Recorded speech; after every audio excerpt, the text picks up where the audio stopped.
Chapter 1. The Great Plains. As a fitting introduction to some of the personal incidents and sketches which I shall hereafter present to the readers of the Galaxy, a brief description of the country in which these events transpired may not be deemed inappropriate. It is but a few years ago that every schoolboy, supposed to possess the rudiments of a knowledge of the geography of the United States, could give the boundaries and a general description of the great American desert. As to the boundary, the knowledge seemed to be quite explicit. On the north, bounded by the upper Missouri; on the east by the lower Missouri and Mississippi; on the south by Texas; and on the west by the Rocky Mountains. The boundaries on the northwest and south remained undisturbed, while on the east civilization, propelled and directed by Yankee enterprise, adopted the motto, "Westward the star of empire takes its way." Countless throngs of emigrants crossed the Mississippi and Missouri rivers, selecting homes in the rich and fertile territories lying beyond. Each year this tide of emigration, strengthened and increased by the flow from foreign shores, advanced toward the setting sun, slowly but surely narrowing the preconceived limits of the great American desert, and correspondingly enlarging the limits of civilization. At last the geographical myth was dispelled. It was gradually discerned that the great American desert did not exist, that it had no abiding place, but that within its supposed limits, and instead of what had been regarded as a sterile and unfruitful tract of land, incapable of sustaining either man or beast, there existed the fairest and richest portion of the national domain, blessed with a climate pure, bracing, and healthful, while its undeveloped soil rivaled, if it did not surpass, the most productive portions of the eastern, middle, or southern states.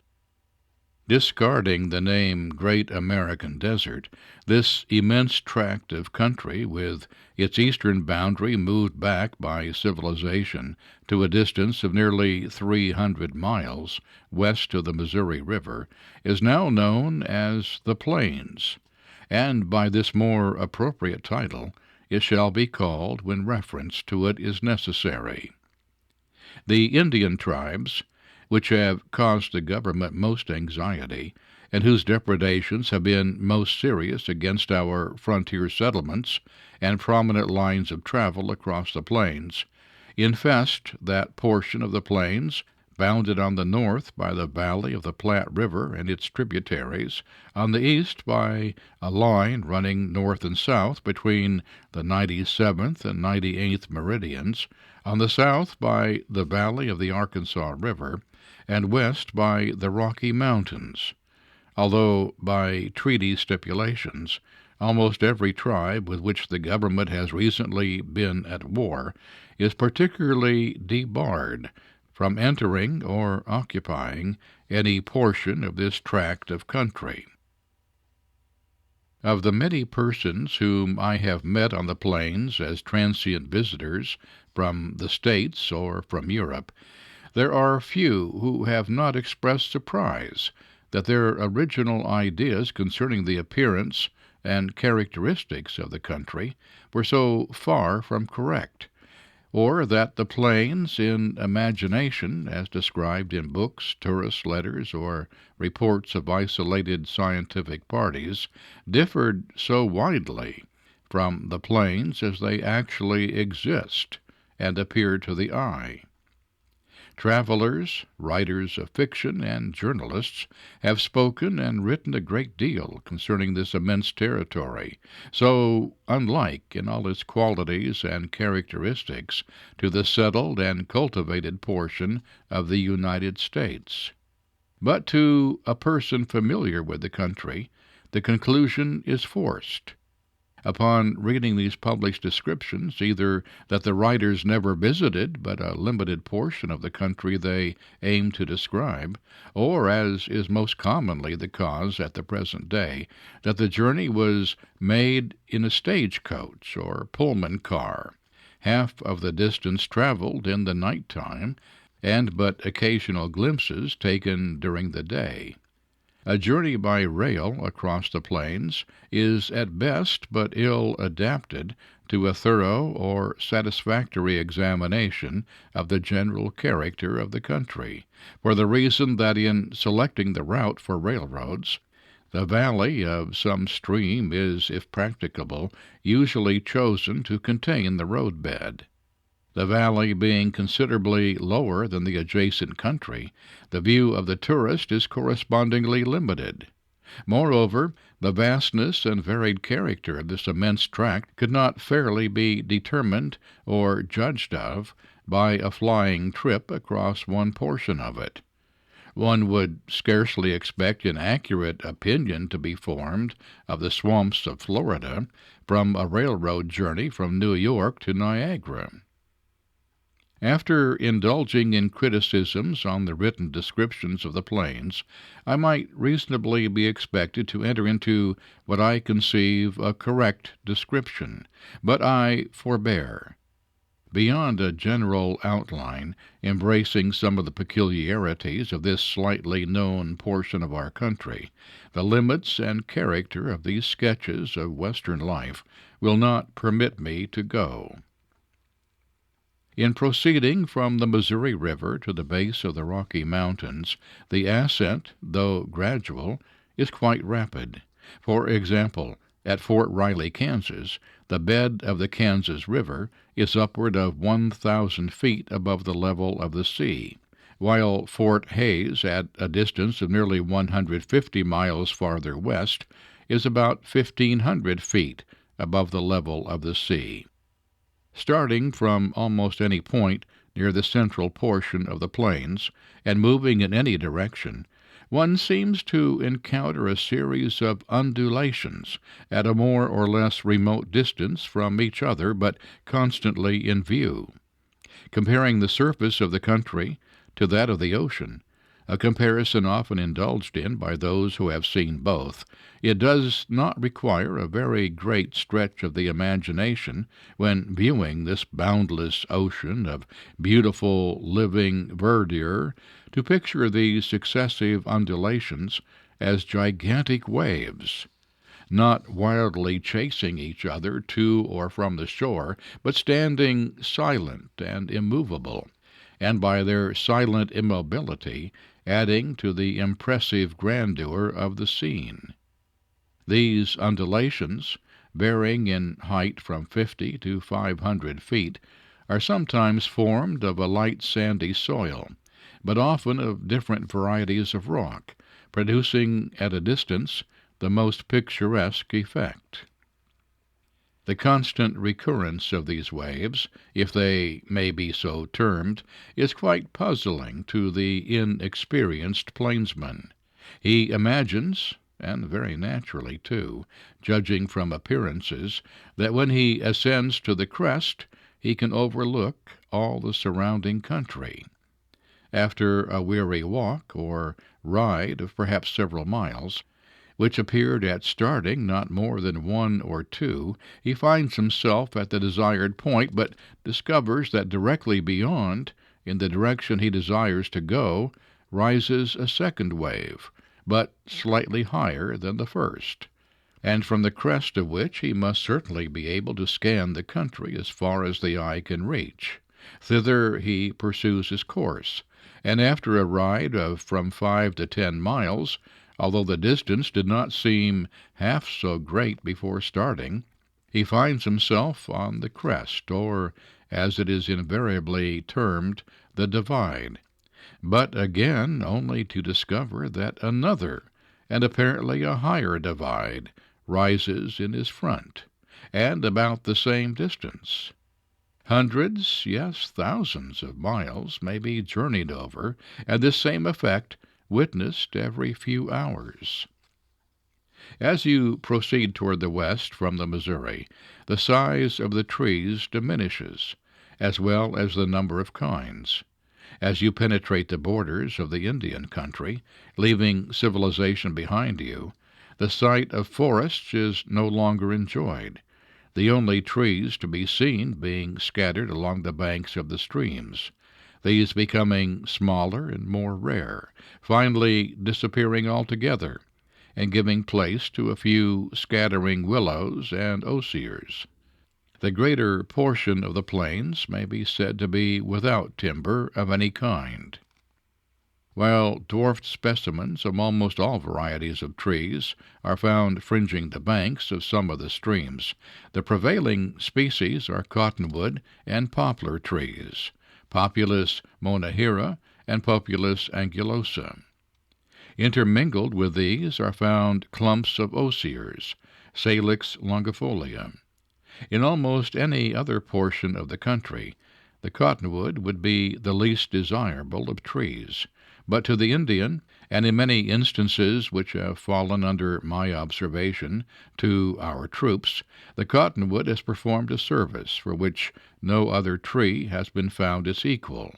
and that is as forage for horses and mules during the winter season, when the snow prevents even dried grass from being obtainable.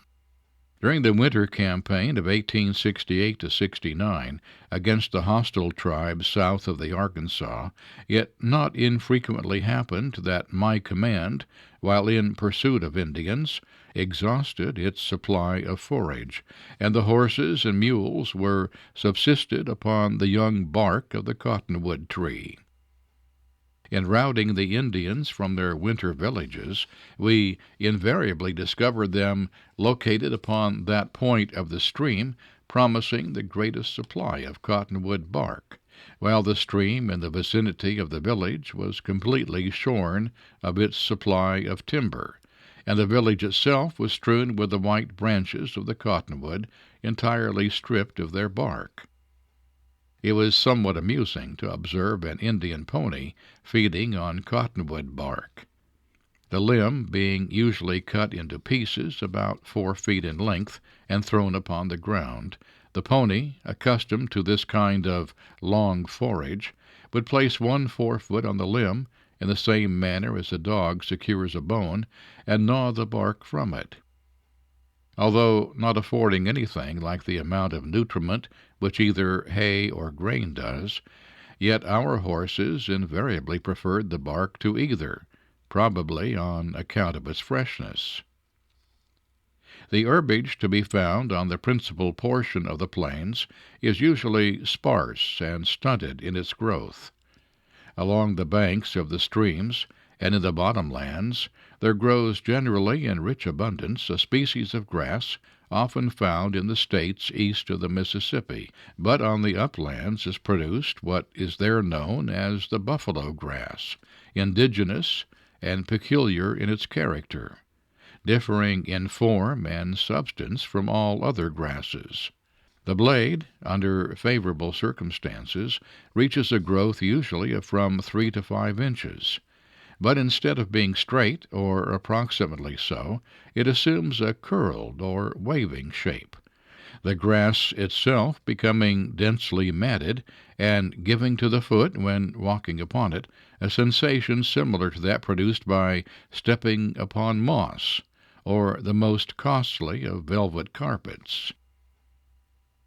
Nearly all graminivorous animals inhabiting the plains, except the elk and some species of the deer, prefer the buffalo grass to that of the lowland, and it is probable that even these exceptions would not prove good if it were not for the timber on the bottomland, which affords good cover to both the elk and the deer. Both are often found in large herds grazing upon the uplands, although the grass is far more luxuriant and plentiful on the lowlands. Our domestic animals invariably choose the buffalo grass, and experience demonstrates beyond question that it is the most nutritious of all varieties of wild grass. The favorite range of the buffalo is contained in a belt of country running north and south, about 200 miles wide, and extending from the Platte River on the north to the valley of the Upper Canadian on the south.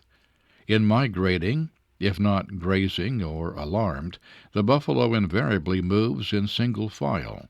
the column generally being headed by a patriarch of the herd, who is not only familiar with the topography of the country, but whose prowess in the field entitles him to become a leader of his herd.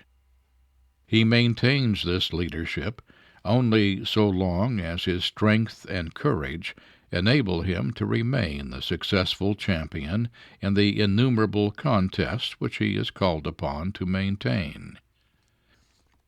The buffalo trails are always objects of interest and inquiry to the sightseer on the plains. These trails made by the herds in their migrating movements are so regular in their construction and course as to, excite curiosity. They vary but little, from 8 to 10 inches in width, and are usually from 2 to 4 inches in depth. Their course is almost as unvarying as that of the needle, running north and south. Of the thousands of buffalo trails which I have seen, I recollect none of which the general direction was not north and south. This may seem somewhat surprising at first thought, but it admits of a simple and satisfactory explanation. The general direction of all streams, large and small, on the plains is from the west to the east, seeking as they do an entrance to the Mississippi. The habits of the buffalo incline him to graze and migrate from one stream to another, moving northward and crossing each in succession, as he follows the young grass in the spring, and moving southward, seeking the milder climate and open grazing in the fall and winter. Throughout the buffalo country are to be seen what are termed buffalo wallows. The number of these is so great as to excite surprise. A moderate estimate would give from 1 to 3 to each acre of ground throughout this vast tract of country. These wallows are about 8 feet in diameter, and from 6 to 18 inches in depth, and are made by the buffalo bulls in the spring when challenging a rival to combat for the favor of the opposite sex. The ground is broken by pawing, if an animal with a hoof can be said to paw, and if the challenge is accepted, as it usually is, the combat takes place, after which the one who comes off victorious remains in possession of the battlefield, and, occupying the wallow of fresh upturned earth, finds it produces a cooling sensation to his hot and gory sides. Sometimes the victory which gives possession of the battlefield and drives a hated antagonist away is purchased at a dear price. The carcass of the victor is often found in the wallow, where his brief triumph has soon terminated from the effects of his wounds. In the early spring, during the shedding season, the buffalo resorts to his wallow to aid in removing the old coat. These wallows have proved of no little benefit to man, as well as to animals other than the buffalo. After a heavy rain, they become filled with water, the soil being of such a compact character as to retain it.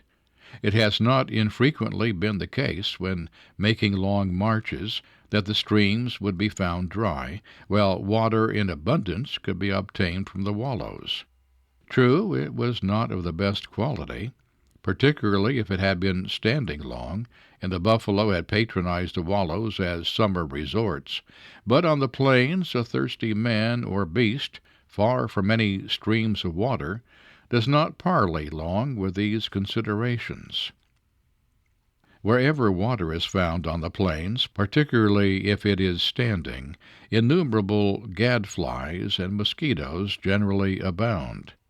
To such an extent do these pests to the animal kingdom exist, that to our thinly coated animals, such as the horse and mule, grazing is almost an impossibility. while the buffalo, with his huge, shaggy coat, can browse undisturbed. The most sanguinary and determined of these troublesome insects are the buffalo flies. They move in myriads, and so violent and painful are their assaults upon horses that a herd of the latter has been known to stampede as the result of an attack from a swarm of these flies. But here again is furnished what some reasoners would affirm is evidence of the eternal fitness of things.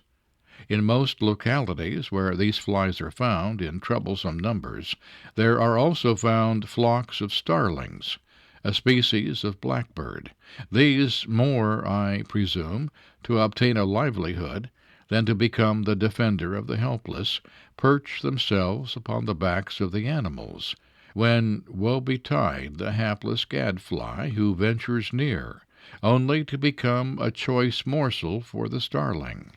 In this way I have seen our herds of cavalry horses grazing undisturbed, each horse, of the many hundreds, having perched upon his back from one to dozens of starlings, standing guard over him while he grazed. One of the first subjects which addresses itself to the mind of the stranger on the plains, particularly if he be of a philosophical or scientific turn of mind, is the mirage, which is here observed in all its perfection. Many a weary mile of the traveler has been whiled away in endeavors to account for the fitful and beautifully changing visions presented by the mirage. Sometimes the distortions are wonderful, and so natural as to deceive the most experienced eye. Upon one occasion I met a young officer who had spent several years on the plains and in the Indian country. He was, on the occasion alluded to, in command of a detachment of cavalry in pursuit of a party of Indians who had been committing depredations on our frontier. While riding at the head of his command, he suddenly discovered, as he thought, a party of Indians not more than a mile distant. The latter seemed to be galloping toward him. The attention of his men was called to them, and they pronounced them Indians on horseback. The trot was sounded, and the column moved forward to the attack. The distance between the attacking party and the supposed foe was rapidly diminishing, the Indians appearing plainer to view each moment. The charge was about to be sounded, when it was discovered that the supposed party of Indians consisted of the decayed carcasses of half a dozen slain buffaloes, which number had been magnified by the mirage, while the peculiar motion imparted by the latter had given the appearance of Indians on horseback. I have seen a train of government wagons with white canvas covers moving through a mirage, which, by elevating the wagons to treble their height and magnifying the size of the covers, presented the appearance of a line of large sailing vessels under full sail, while the usual appearance of the mirage gave a correct likeness of an immense lake or sea. Sometimes the mirage has been the cause of frightful suffering and death by its deceptive appearance. Trains of emigrants making their way to California and Oregon have, while seeking water to quench their thirst and that of their animals, been induced to depart from their course in the endeavor to reach the inviting lake of water which the mirage displayed before their longing eyes. It is usually represented at a distance of from 5 to 10 miles. Sometimes, if the nature of the ground is favorable, it is dispelled by advancing toward it. At others it is like an ignis fatuus, hovering in sight, but keeping beyond reach. Here and there throughout this region are pointed out the graves of those who are said to have been led astray by the mirage until their bodies were famished, and they succumbed to thirst. The routes usually chosen for travel across the plains may be said to furnish, upon an average, water every 15 miles. In some instances, however, and during the hot season of the year, it is necessary in places to go into what is termed a dry camp, that is, to encamp where there is no water. In such emergencies, with the previous knowledge of the route, it is practicable to transport from the last camp a sufficient quantity to satisfy the demands of the people composing the train. But the dumb brutes must trust to the little moisture obtained from the night grazing to quench their thirst. The animals inhabiting the plains resemble in some respects the fashionable society of some of our larger cities. During the extreme heat of the summer they forsake their accustomed haunts and seek a more delightful retreat. For, although the plains are drained by streams of all sizes, from the navigable river to the humblest of brooks, yet at certain seasons the supply of water in many of them is of the most uncertain character. The pasturage, from the excessive heat, the lack of sufficient moisture, and the withering hot winds which sweep across from the south, becomes dried, withered, and burnt, and is rendered incapable of sustaining life. Then it is that the animals usually found on the plains disappear for a short time, and await the return of a milder season. Having briefly grouped the prominent features of the Central Plains, and as some of the incidents connected with my service among the Indian tribes occurred far to the south of the localities already referred to, a hurried reference to the country north of Texas, and in which the Wichita Mountains are located, a favorite resort of some of the tribes, is here made. To describe it as one would view it in journeying upon horseback over this beautiful and romantic country, to picture with the pen those boundless solitudes, so silent that their silence alone increases their grandeur, to gather inspiration from nature and to attempt to paint the scene as my eye beheld it, is a task before which a much readier pen than mine might well hesitate. It was a beautiful and ever-changing panorama, which at one moment excited the beholder's highest admiration, at the next impressed him with speechless veneration. Approaching the Wichita Mountains from the north, and after the eye has perhaps been wearied by the tameness and monotony of the unbroken plains, one is gladdened by the relief which the sight of these picturesque and peculiarly beautiful mountains affords. Unlike most mountains, the Wichita cannot properly be termed a range or chain, but more correctly a collection or group, as many of the highest and most beautiful are detached and stand on a level plain, solitary and alone. They are mainly composed of granite, the huge blocks of which exhibit numerous shades of beautiful colors, crimson, purple, yellow, and green predominating. They are conical in shape, and seem to have but little resemblance to the soil upon which they are founded. They rise abruptly from a level surface, so level and unobstructed that it would be an easy matter to drive a carriage to any point of the circumference at the base, and yet so steep and broken are the sides that it is only here and there that it is possible to ascend them. From the foot of almost every mountain pours a stream of limpid water, of almost icy coldness. It is to be regretted that the character of the Indian, as described in Cooper's interesting novels, is not the true one,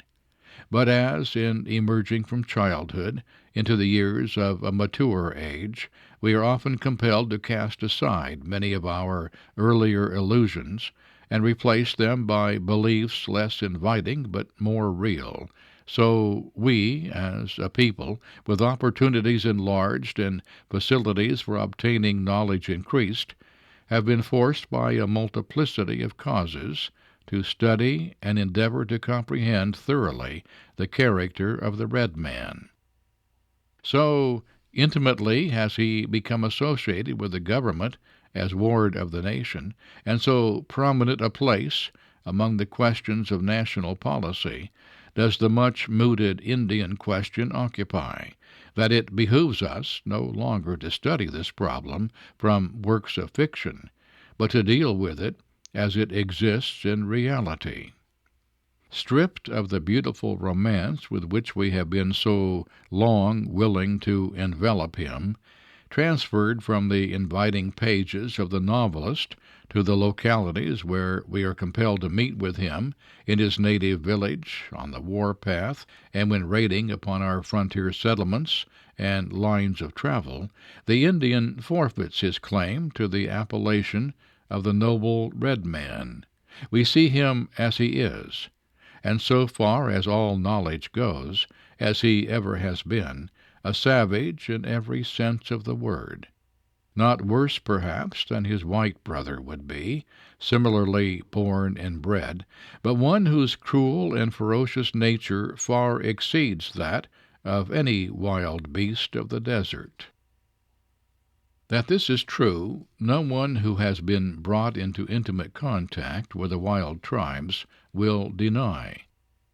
Perhaps there are some who, as members of peace commissions, or as wandering agents of some benevolent society, may have visited these tribes, or attended with them at councils held for some pacific purpose, and who, by passing through the villages of the Indian while at peace, may imagine their opportunities for judging of the Indian nature all that could be desired.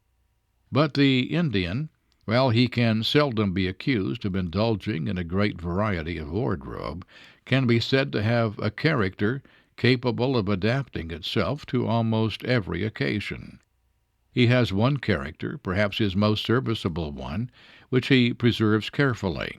and only airs it when making his appeal to the government or its agents for arms, ammunition, and license to employ them. This character is invariably paraded, and often with telling effect, when the motive is a peaceful one. Prominent chiefs, invited to visit Washington, invariably don this character, and in their talks with the Great Father and other less prominent personages, they successfully contrive to exhibit but this one phase. Seeing them under these or similar circumstances only, it is not surprising that by many the Indian is looked upon as a simple-minded son of nature, desiring nothing beyond the privilege of roaming and hunting over the vast unsettled wilds of the West, inheriting and asserting but few native rights, and never trespassing upon the rights of others. This view is equally erroneous with that which regards the Indians as a creature possessing the human form but divested of all other attributes of humanity, and whose traits of character, habits, and modes of life, disposition, and savage customs disqualify him from the exercise of all rights and privileges, even those pertaining to life itself. Taking him as we find him, at peace or at war, at home or abroad, waiving all prejudices and laying aside all partiality, we will discover in the Indian a subject for thoughtful study and investigation. In him we will find the representative of a race whose origin is, and promises to be, a subject forever wrapped in mystery, a race incapable of being judged by the rules or laws applicable to any other race of men, one between which and civilization there seems to have existed from time immemorial a determined and unceasing warfare, a hostility so deep-seated and inbred with the Indian character that in the exceptional instances where the modes and habits of civilization have been reluctantly adopted, it has been at the sacrifice of power and influence as a tribe, and the more serious loss of health, vigor, and courage as individuals.